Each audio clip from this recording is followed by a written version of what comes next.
we got no questions, then we're here for another episode of Canadian Talk. Today we have Rebecca Kaplan, stand-up comedian. Thank you so much for coming on the show today. Thanks for having me. Yeah. So if any of you guys want to find Rebecca out there online, she's at Rebecca T Kaplan on Instagram. Rebecca T. It kind of sounds like it's like a poem or something, like Rebecca T Kaplan. Like it rolls nicely, you know. My middle name is W, so it's just a total wrecker of my name. So she has comedy shows going on in Suffern, New York, May 9th. May 23rd, we got Prattville, and then 29th and 31st, West PA. Is that a full name of a place or is it just West? Um, no, like Western Pennsylvania, like Western I'm Pennsylvania. doing, yeah, like I guess I don't know how like familiar you are with American geography, but like Zero. Pennsylvania is like a really big state. Yeah. How familiar are Um, you with Canadian geography? a little bit. I did some shows in Halifax, and I mean, yeah, I guess probably more so with the north. I mean, like the northeast part. Yeah. So why did That's you why did you just call it West PA? Is that like a different that's not a different state though. I guess I just was short on characters to fit in my bio. Oh, I So see. I see. How many provinces is there in Canada?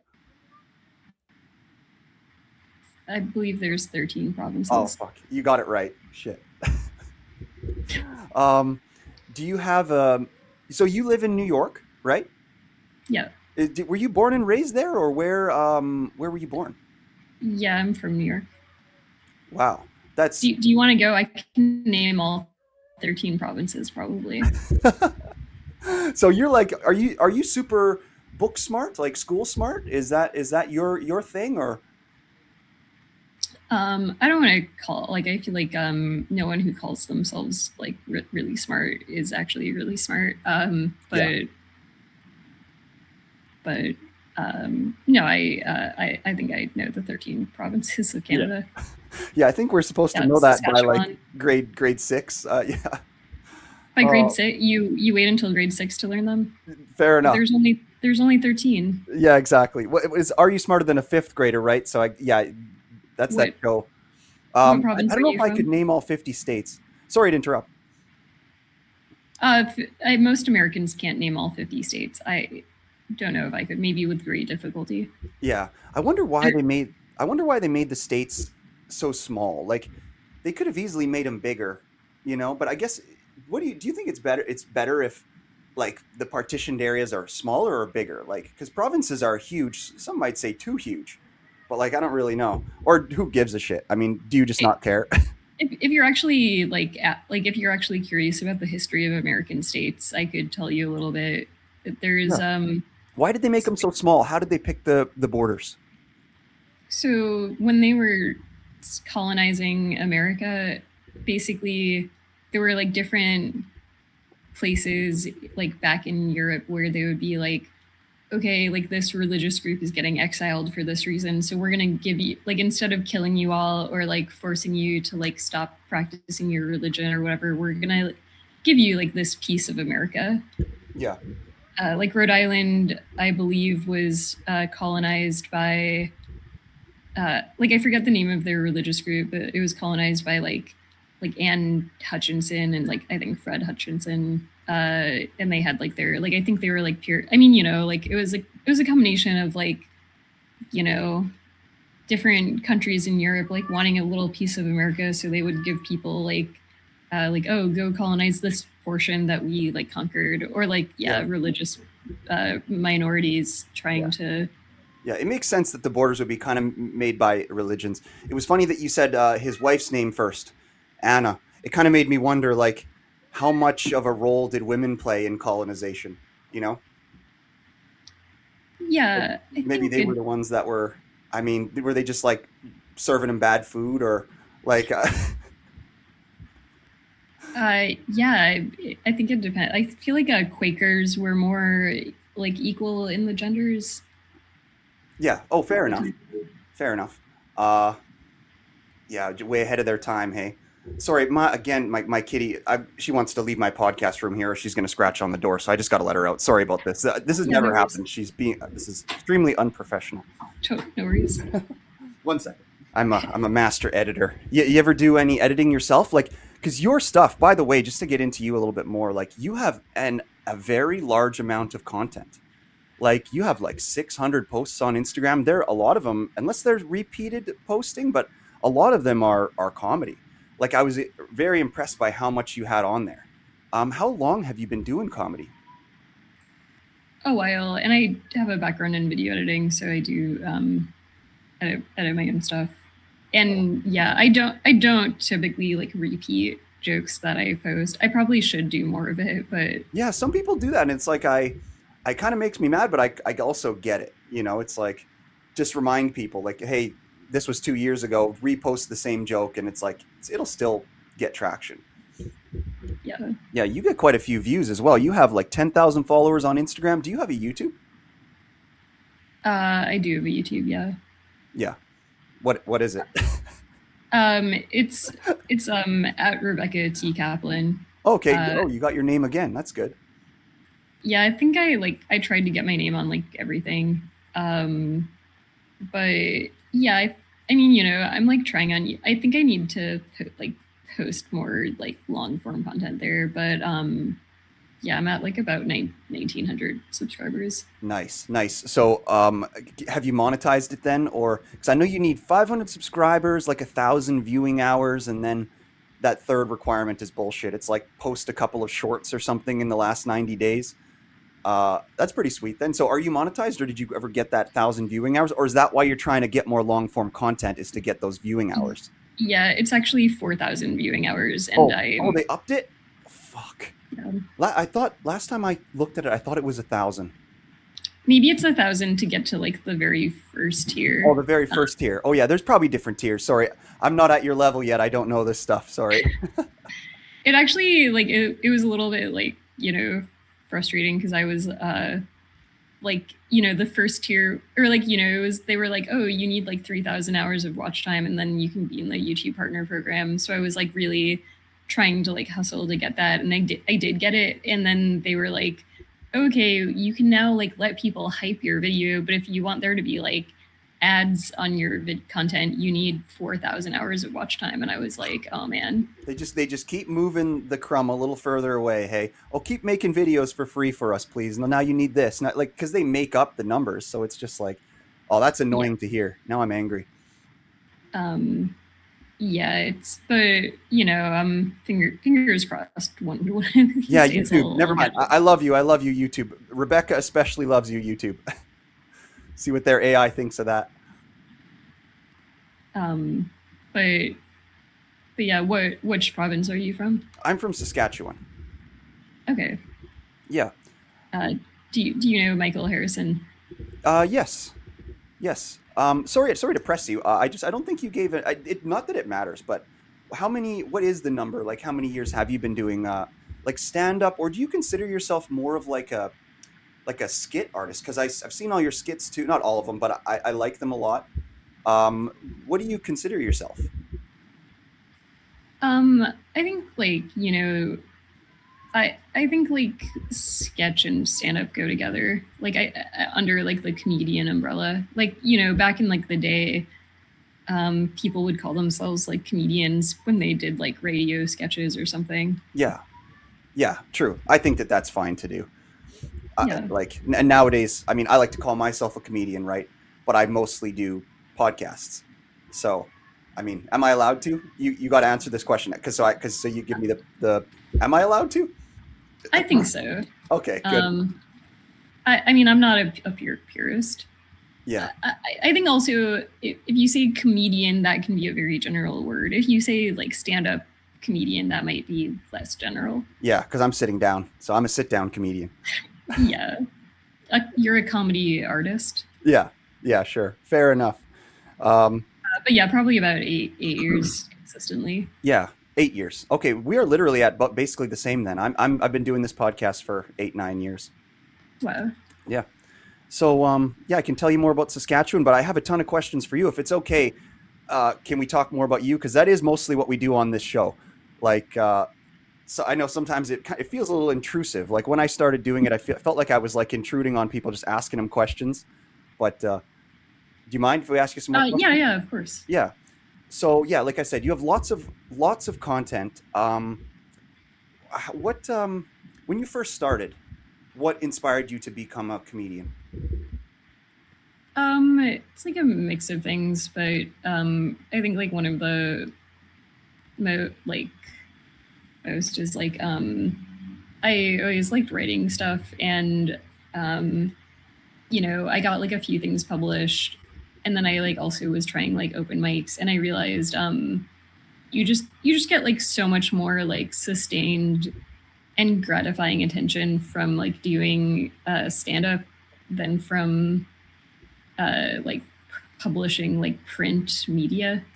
Yeah, yeah, and you're after the fame and the luster. Is that what you're saying?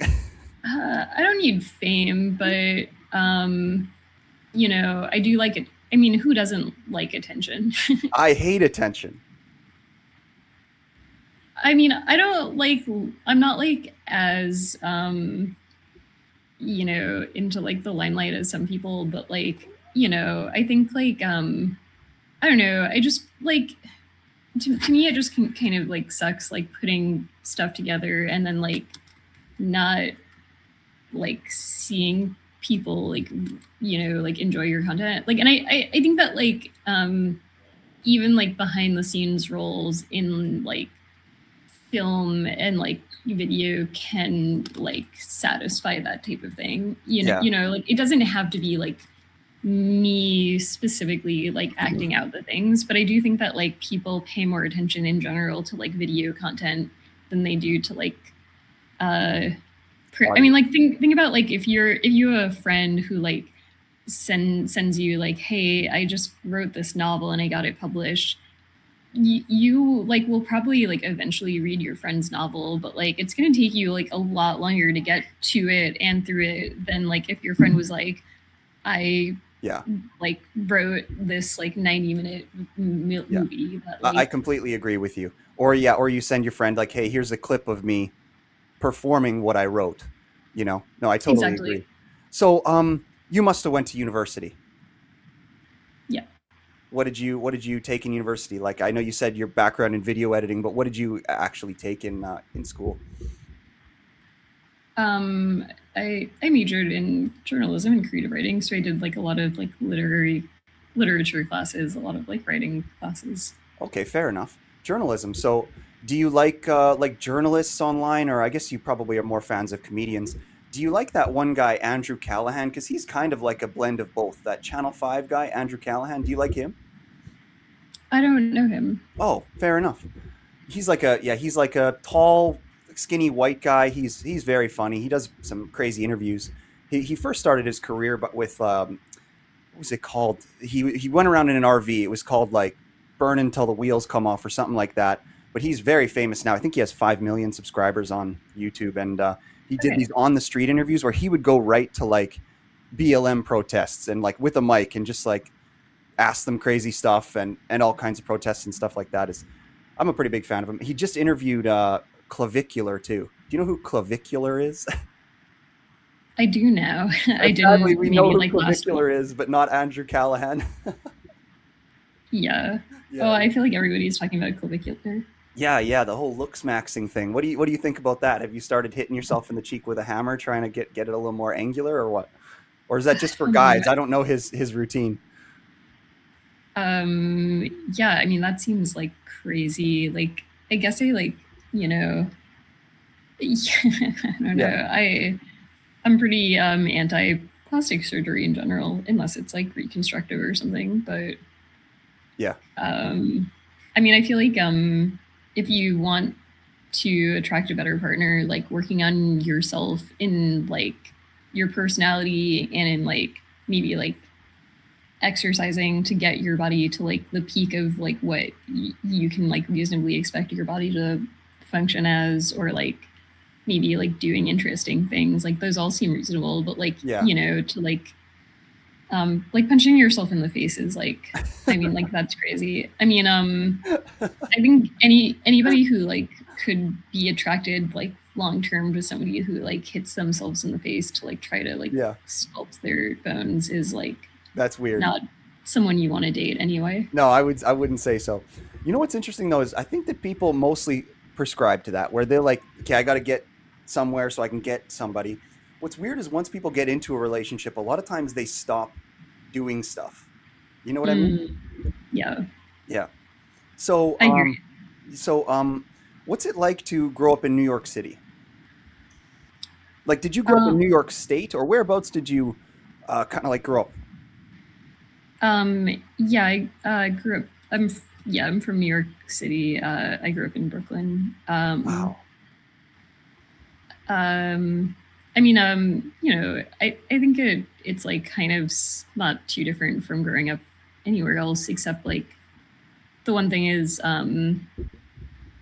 I think like New York, like people like in New York City might just have like a little bit more uh, access to like diversity and like maybe like arts and culture than like some other, Yeah. you know what I mean? Like I I would say so. I would hope so. You know, it's interesting because it's like you're from the most valuable plot of land on the planet, basically. Like, I yeah. mean, there's some people that say there's like a few other places where it's more expensive, but New York is tech. So if we were like little animals, you'd be from like well, I guess we are little animals, but like you'd be from like the best place in the entire world, and then I basically live in the tundra. So like I just thought that's kind of interesting. Like, because you grew up, you say it's no different, but the reality is you live on the most valuable plot of land in the entire planet.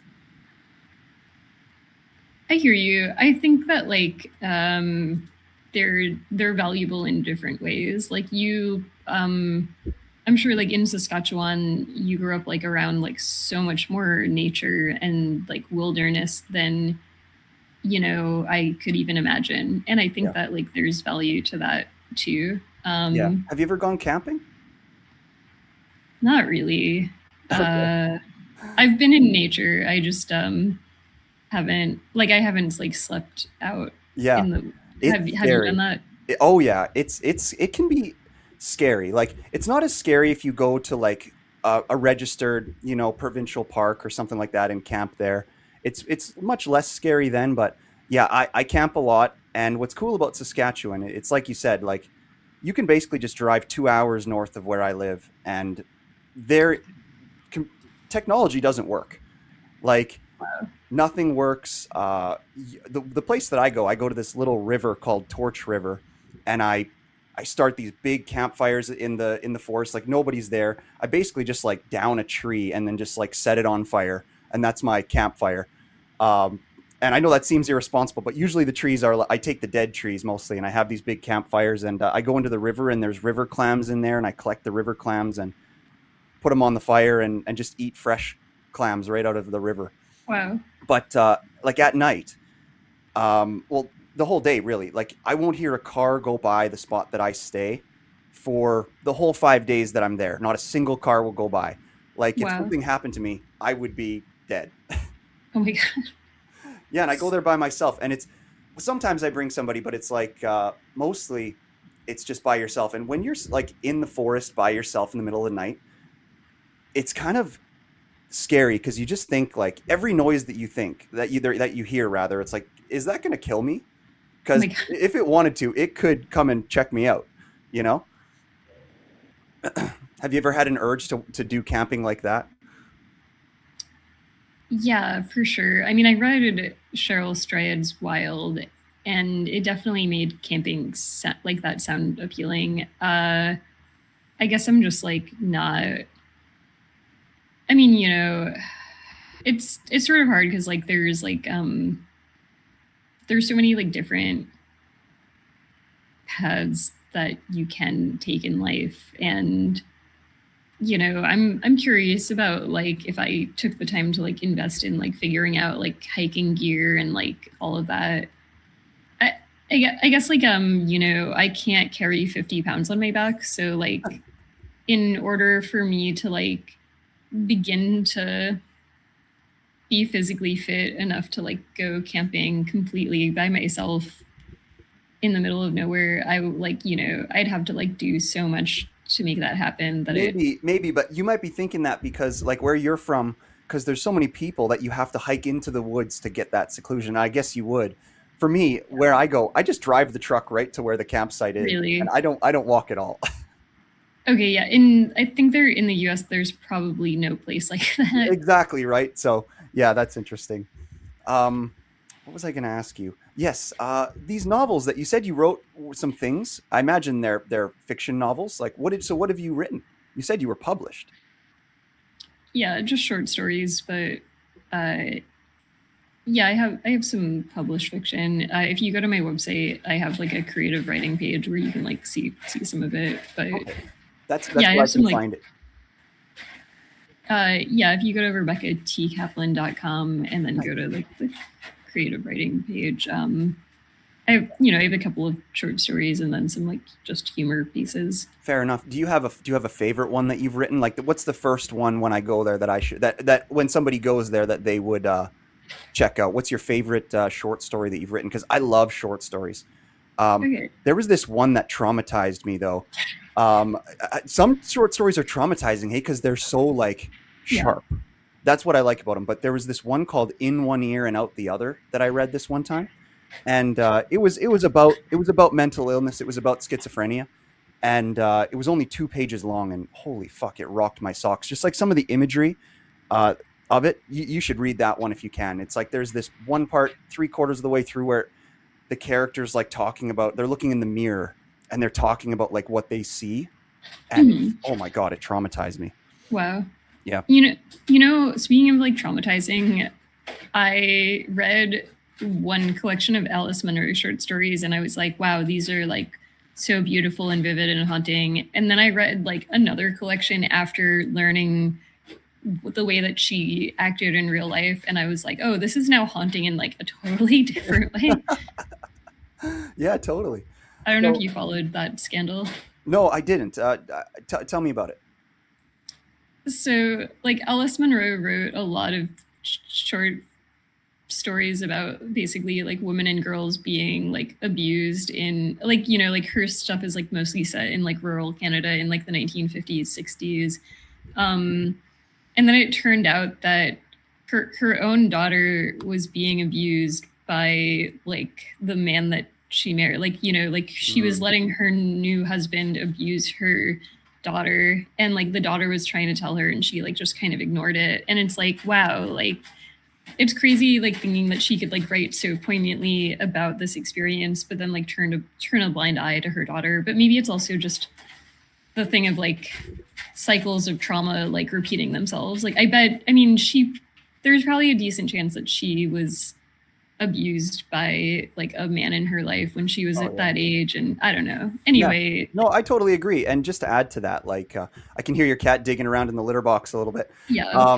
Just to add to that, like and this is not to attack women or anything like that, but it's like nowadays it's like, everybody always talks about the bad stuff that men do, and they do a lot of bad stuff, but sometimes there is some diabolical women out there too. And sure, it's trauma's fault, but women do some things that it's not physical violence, but it can really mess some people up. Sure, like Ghislaine Maxwell worked Yeah, alongside. just the most extreme example ever. Yeah. Yeah, Um, but no, this is true. yeah, But yeah, if you go to my website, if you yeah. I What's have the like a best short short story? story called Yeah, um RebeccaTKaplan.com. What's the best short story? um I wrote one called The Miraculous that I had a guy publish it under the name Tess Tabak, but you can see like behind me there's some artwork from it. Or it was like in a published in an all female sci-fi fantasy anthology. Very cool. Okay, so I just have a few more questions about your skits. Then I got a bunch of other ones here. So, like, how do you So I've got this written down actually.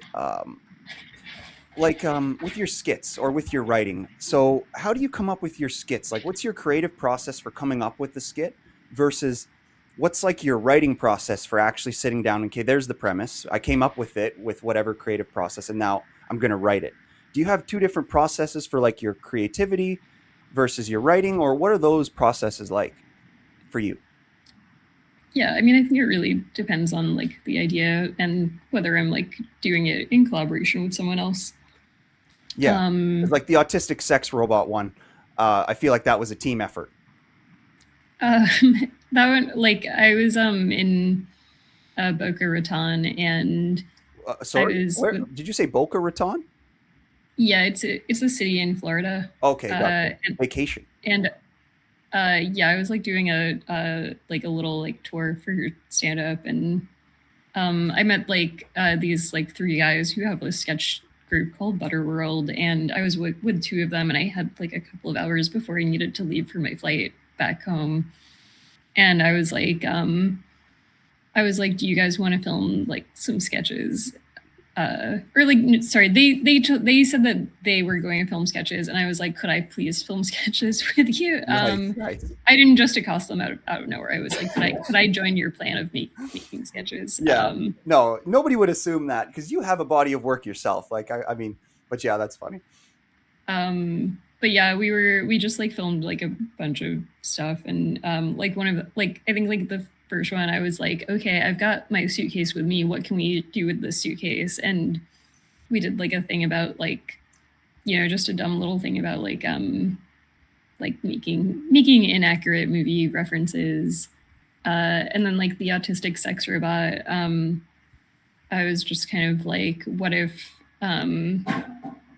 what if like I was an autistic sex robot, and then we just kind of like bounce some lines. Well, yeah, it would make more sense that if you do make a sex robot and if it has like an AI brain, it would make sense that the first generations of that sex robot are likely going to be like a computer and probably come off a little autistic. Yeah, Yeah, probably. yeah, it's such an accurate premise. So um what's your writing process like then for your stand up?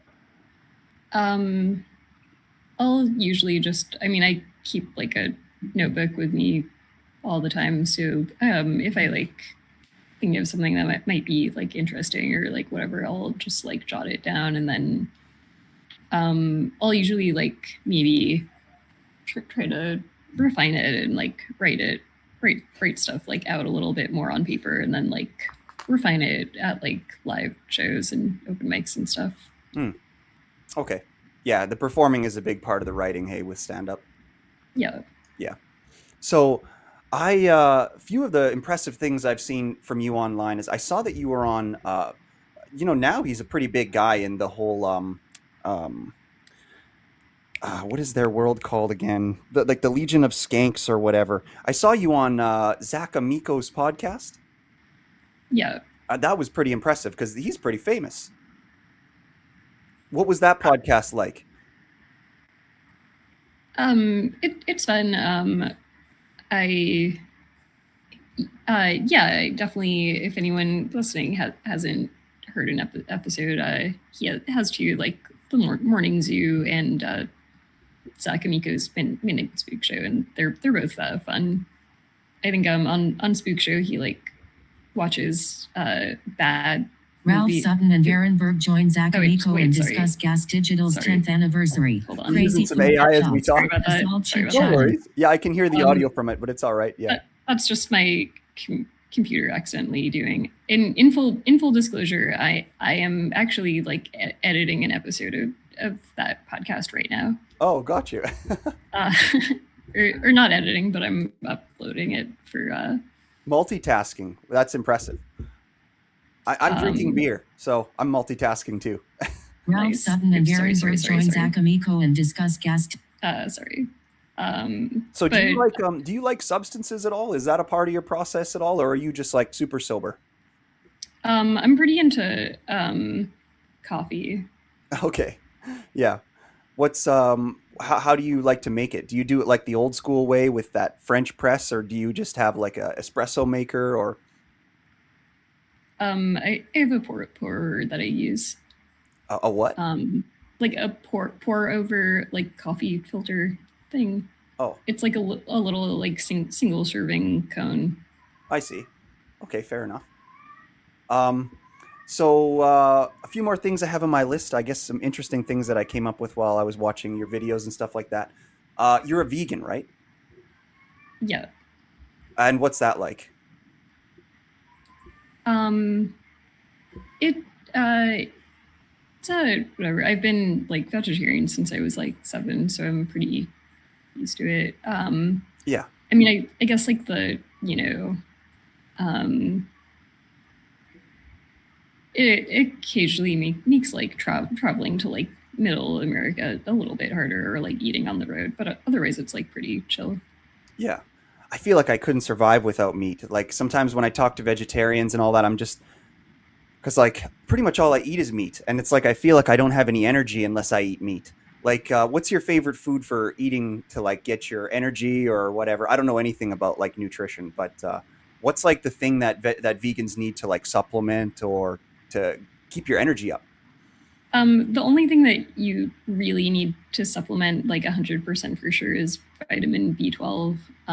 Like that one vitamin can only really be absorbed in like sufficient quantities from like animal products.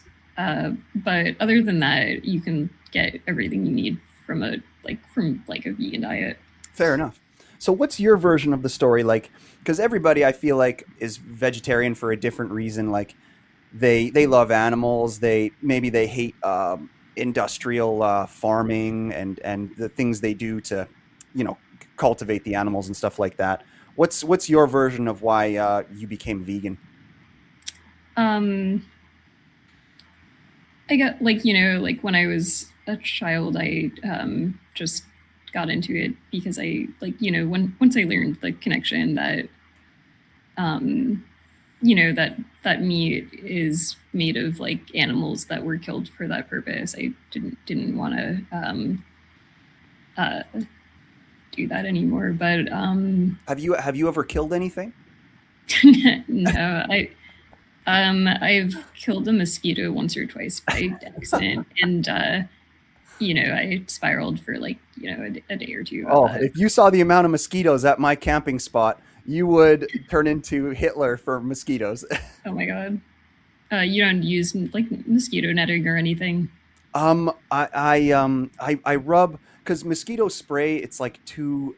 It only works for a few hours, and then you're all greasy and stuff. I rub dryer sheets. Yeah. If you rub those all over yourself, it actually works pretty good. Okay. Yeah, so I do that, and so you've never killed anything, hey? I've killed a lot of stuff. Yeah. Does that make you think I'm a bad person? No, I don't, you know, believe in like black and white morality. Yeah. Um, So do you think it's different? Sorry, I keep interrupting. This is video podcasting, just a conversation. Do you think that like it's better if you kill it yourself? So like let's say you're gonna have some chicken or some beef. If you were to, well, not beef because cows are easy to kill, but like let's say a deer, you're gonna have some wild game. Is it better to you in your mind if a person goes out and hunts a wild deer and then eats that deer versus like let's say eating beef from a grocery store? yeah, I think in like like I personally am morally opposed to killing an animal for like pretty much any reason. Maybe self-defense would be the only like one where it's like questionable. But but I think that like there's like levels of harm, and factory farming is way more harmful than like just hunting. Maybe. Um, yeah, I mean, yeah, we don't have to get into a veganism debate, but yeah, I don't know. I feel like it's different when you kill the animal yourself a little bit, but also it's hard to like, I guess, try to quantify in your brain like the amount of suffering they have to go through. Like, I know that they kill like cows and stuff, like say factory farming. They what's it called? Exsanguination. So they flip them upside down, they cut their throats, and then they take all the blood out of them. I feel like that would be probably a pretty bad way to die, but versus getting shot by a bow and arrow, I don't know how to really compare those two things in my brain. Yeah, I mean in Judaism you have to kill an animal swiftly and with like as minimal pain as you can in order for that animal to be considered kosher. Oh yeah, fair enough. Because so yeah, so if you were to eat meat, you would definitely eat kosher. If I was going to eat meat, I would do whatever I could to like make sure that I was getting animals that weren't killed or that weren't in factory farm. Like, you know, if you, we don't have to get into this, but like if you look into factory farms, they're like quite horrible. Yeah, fair enough. Like, So you're yeah. like, so you're pretty religious then. So I know Judaism is like it's different from Christianity. It's like older too, right? Are you an actual practicing a Jewish person? I practice Reform Judaism. Okay, what's that? It's basically like a pretty relaxed form of Judaism. So what are the things you don't do that the more extreme ones do? Because I know that there's Hasidic, and then there's that other one. Which what are you? So like Hasidic is like probably the most extreme version. Like they completely like seclude themselves from other people pretty much. Like they pretty much just talk to each other and don't interact with like broader society. Um, except for as much as they like have to survive. Like they don't encourage their children to learn English. They don't like, you know, like they mostly don't use smartphones, or Mhm. if they do use smartphones, they'll like get them to like block out secular media and that type of thing. That might be smart. And then just build a tunnel to your local grocery store, and then you've got everything you need. They were trying to build tunnels. Yeah, yeah, I heard about that. I'm just trying to make a cheeky joke. Uh, but but yeah, like I don't keep kosher. I don't celebrate most of the holidays. Like, you Yeah, know, I think like most Reform Jews on average, you know, kind of like I think the one thing the Reform Jews have in common is that they observe Judaism as it fits them specifically. Like, you know, like if they like some people like keep kosher when they want to yeah, and don't when they don't want to, if that makes sense. yeah. It makes sense. So I've had quite a few Jewish people on my podcast. Probably my favorite one is Ben Bankus. He's a pretty famous. Well, his dad is Jewish, so I guess that doesn't make him officially Jewish, but he calls himself that. So do you? And I always ask this. So do you think that Jewish people are white people? Um, Because some people say that, like they say that the Nazi type crazy white people say that Jewish people aren't, they don't count as white people. Are what do you think about that? yeah, I think that like what it means to be white or like black or, you know, any race is sort of socially determined. So I think that like there are some situations in like, you know, 2026 American society where like Jews are considered white, and then there are some situations where we're like not considered white.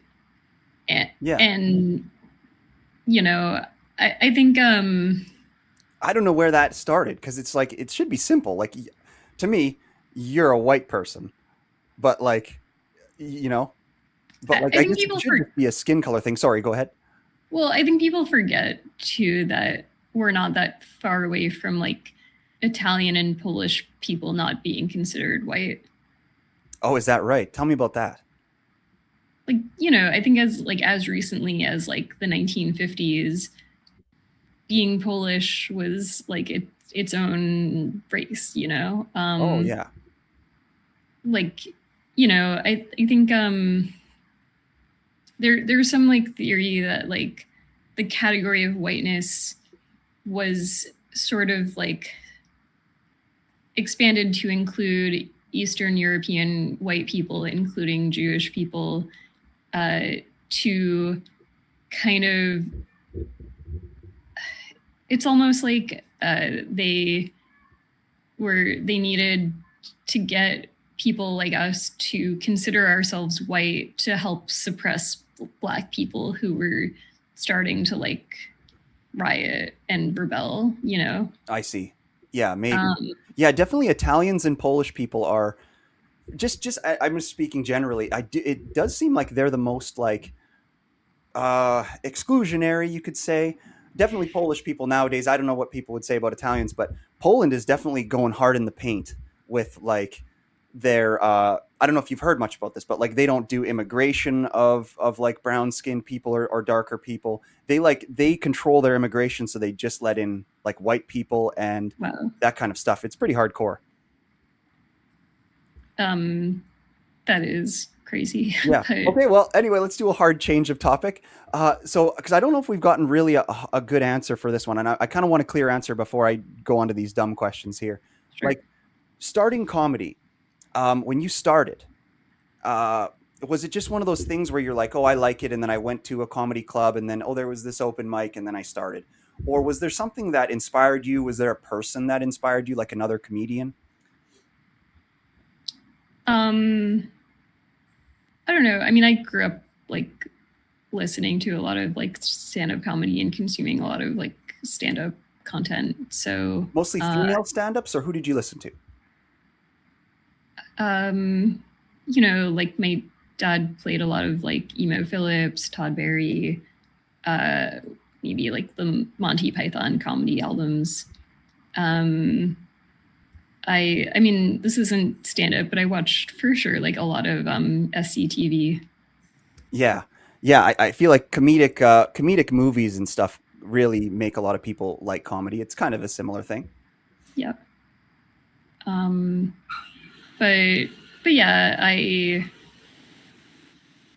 um yeah, I like there was someone in my college who like told me I should try the open mic at like the our college's like stand up comedy club, and I did that, and yeah, it was like fun, and I did some more like open mics when I like after graduating, but yeah, I mean I guess like there's a I don't know how to like I mean, I guess it was like always like I always wanted to do something like really related to like comedy, and like the doing like the open mic stuff just kind of felt more like gratifying in a way than doing like just writing humor pieces and like not getting like much feedback after. Hmm. Yeah, you thrive on feedback. Yeah, as I'm sure like many people do, but like yeah, I guess it was just sort of like kind of like comparing the two. Like it's like, oh wow, like if I um do an open mic, like I'm gonna get a visceral reaction every single time I like do these like do these jokes or like make small changes or whatever, whereas like with um writing pieces, you like do all the work to like write the piece, and like then you get it published, and like then nobody, like seemingly like almost nobody reads it. Yeah, that's hard. That's hard. um but yeah, yeah, I think that um yeah, like I think like the feeling Can of you like hear my being cat on making noise right now? She's in heat right now. I didn't get her oh, spayed, so she's in heat. So she's just making some noises. Sorry, please continue. nice. That's It's a cat yeah, heavy the episode feeling today. of the feeling of being on stage is like very addicting. Yeah, yeah, yeah. I would have to agree. So did you get lucky enough, like in New York? How's living? Like, do you pay a bunch for rent, or did you get lucky enough to buy like a good apartment, or uh, what's the living situation like in New York for you? Because you always hear people um complain. yeah, I'm in a like decent rent situation. I think it's like hard unless you like kind of like luck into living with somebody who like yeah, like I mean I think like people have like different ways of like getting good deals, like maybe joining the lease of somebody who has like a rent stabilized apartment, or like, you know. um but yeah, I'm not like paying like an unbearable amount for rent. Oh, that's good. So, do you make pretty good money as a comedian? No. No. Did you ever do any jobs before you were a comedian where you kind of stack some cash, or like I know I made my money through poker mostly. I played poker when I was in engineering school, and then I was an engineer for a little while after I graduated, and then I got into real estate, and then Canadian real estate popped off, so I got pretty lucky like that. Nice. Did you find a way to make some money before you got into the comedy world, or where you at? Yeah, and I have I'm still working full time. Okay. So What do you I'm do for still work? I edit podcasts. You edit podcasts. Okay, Yeah. you're hired. That's cool. Um, so do you have a favorite comedian? um Probably like emo Phillips is definitely like up there. Emo Phillips. Just let me hold on. Let me just Google this name here. Emo Phillips. Okay, so he's kind of a goofy, like old white guy kind of thing. I have Yeah. not seen anything of his. That's awesome. Okay, um I'll check him out. yeah, he's like very absurd and strange. Yeah, fair enough. And do you think you fit into that category? I think, yeah, I think like a decent amount of my material is like pretty strange for sure. Yeah, no, I would agree. Um, you know who you talk like a lot? Dax Flame. Have you ever heard of Dax Flame? People have told me that I like seem reminiscent of him. I yeah, I don't. I need to get. Maybe we need a collab on something, but Yeah, yeah, I would say so. But he's very famous now. He kind of popped off out of nowhere, and then now he's just huge. That's what I mean. I think that style, people like it. With all the everybody thinking they're autistic now, they're like, I've got to watch a comedian that also seems a little autistic or something like nice. that. I don't. What's that? Oh, we Yeah, got Kitty. We got another visit from yeah, the we got. kitty. That must have been why my cat's cooing. She could sense your cat through the screen. Yeah, probably. Yeah. Um, but yeah, we'll see if he can jump. Oh no, he's leaving. Okay. Oh, okay. All right. Um, but Well, at least he's black and white, so he's biracial. So, yeah, yeah, he didn't totally ruin our country or what. I don't know, whatever people say. Um, so, do you play any sports? no, Have you ever played any sports? not really. The closest is like maybe I've like here we can. Do you want to see Yeah, let me the see Kitty. wait. Oh, he's leaving. Oh, Okay. he's a big boy. All right. Well, I can Um, see him there now. Oh no, he's not too big. He's svelte. Yeah, um, cutie. yeah, he's a little but yeah, the I did like ice skating and tennis for a little bit, if you count those as sports. Yeah, I do. Even though people try to say white people sports don't count, the tennis and ice skating count. That's pretty good. So, are you a good skater? No. No, I'm a really good skater. I played hockey for my whole life. I still play professional hockey now, although I don't get paid that much. But I play for a town near where I live here in Saskatoon, Saskatchewan, That's and really cool. so I'm a very good ice skater. I love it. um yeah, I guess you can't really be Canadian and not skate well. Exactly. Yeah. Yeah. So if you could pick up a sport nowadays, what sport would you try to play? Would it just be back to tennis? No, I hate tennis. Oh, okay. Are um you from a rich family? no. No. Okay. Why the tennis, does the tennis seem Yeah, a little bit, a little bit. um you can I guess tennis courts are. I guess I'm talking out of my ass though, because really, the only free thing that you can do all the time is just go to a tennis court. They're always just sitting there. Nobody's ever using them. Um, yeah, there's a pretty like affordable place to play tennis in Brooklyn. It's called like the tennis bubble or something. The tennis bubble. Yeah, or like the tennis court. I don't know, but yeah, it's definitely not it's not like out. It's not out of anyone's reach to play tennis in New York City. Yeah, fair enough. So, but yeah, sorry.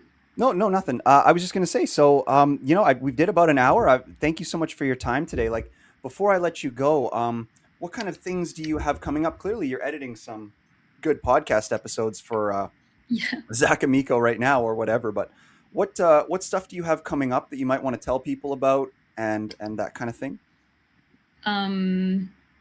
Yeah, if you go to my website at RebeccaTKaplan.com, you can see all my upcoming dates. And yeah, I'm like always putting out like new sketch content. And yeah, if people want, they can check out my podcast, Bad Fanfic. Oh, say that title again. I didn't realize you had a podcast. Oh yeah, it's Bad Fanfic podcast. Bad Fanfic. Okay. What do you guys? Yeah. So yeah, go to her website, everybody. Rebecca T. Kaplan. You can probably find everything there. What do you talk about on your podcast? How many episodes do you have? We just like read and riff on bad fan fiction, and we're probably like, I don't know, something like 12 episodes deep right now. Oh yeah. So you're right at the cusp. Right at like 12 to 20 episodes is when podcasting gets really hard. But I guess if you have like a thing where you stick to a structure, it makes it a little bit easier, hey? Yeah. Yeah.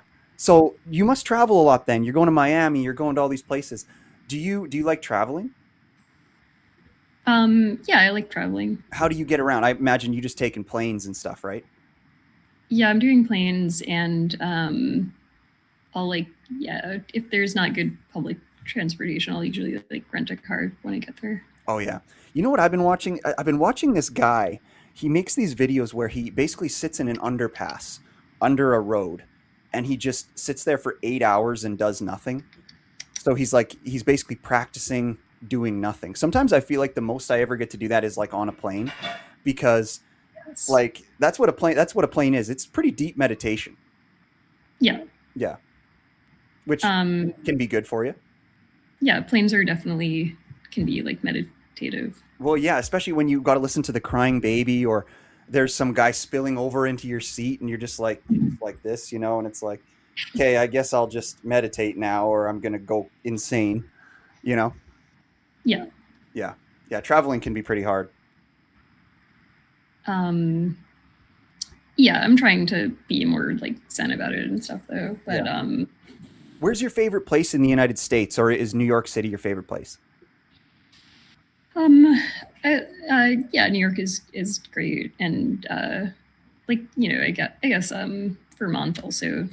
I enjoy Vermont. Yeah, it's very very peaceful, rural. Oh yeah.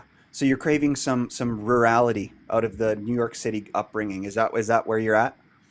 Yeah, I think having some like neat nature is like good for people's spirit. Yeah, you're having some FOMO for the nature. Well, we got to try to get you out in the forest then. Yeah, I'd love to come up to Saskatchewan sometime. Yeah, get you out in the forest where nobody can hear you scream. That doesn't sound dangerous at all. All right. Well, thank you so much for your time today. You're very funny. Like I said, guys, go and look at her content. She's got a ton of it. It's very funny.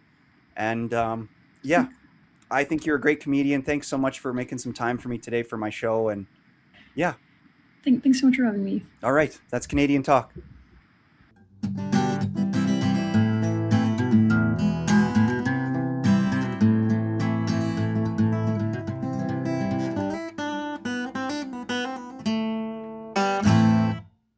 All right, today's episode of the podcast is brought to you by Rolls Rice Meal Prep Service, specialty rice and proteins, weekly soup options. This is a great company. I've known the owner for my whole life. He is just a quality person, great cook. So if you are sick of cooking and you want to get somebody to make you delicious meals that you can have delivered to your house, or you can also do them on pickup, you can find Rolls Rice on Instagram at Rolls Rice YXC. You can just contact them by phone. Send them a text if you want, 306-291-5779. Or you can scan the logo on the screen here, and I think it'll bring you right to their website. I eat them every day. They're delicious. I just had a salmon one today. Big portions, cheap prices. So yeah, go and check out this food if you want to get some delicious food and you want to stay healthy. And yeah, we thank Rolls Rice for supporting this episode of the Canadian Talk Podcast.